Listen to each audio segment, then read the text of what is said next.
जय श्री स्वामी समर्थ. नमस्कार मित्रांनो. आजचा दिवस कर्क राशीच्या जातकांसाठी भावनिक स्थैर्य, आत्मनिरीक्षण आणि कौटुंबिक संबंध दृढ करण्याचा आहे. मन आज थोडं संवेदनशील राहील, पण तेच तुमचं बलस्थान ठरेल. आज तुम्ही घरातील वडीलधाऱ्यांशी अधिक वेळ घालवाल, त्यांचा आशीर्वाद लाभेल. कार्यक्षेत्रात समजूतदारपणा आणि सहकार्याने काम केल्यास यश नक्की मिळेल. इतरांशी समन्वय ठेवणं महत्त्वाचं ठरेल.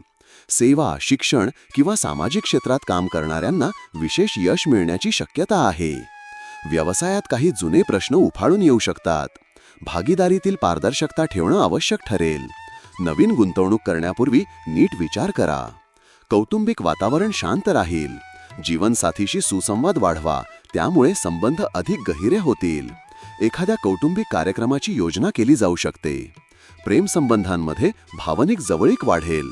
एकमेकांना समजून घेण्यासाठी वेळ काढा. आरोग्याच्या दृष्टीने थोडा मानसिक थकवा जाणवू शकतो. झोप पूर्ण घ्या आणि पाण्याचे सेवन वाढवा. ध्यानधारणा शांतता देईल. तुमच्या राशीशी संबंधित साप्ताहिक, मासिक आणि दैनिक भविष्यवाण्यांसाठी चॅनल सबस्क्राईब व लाईक करायला विसरू नका. कॉमेंटमध्ये जय श्री स्वामी समर्थ लिहा.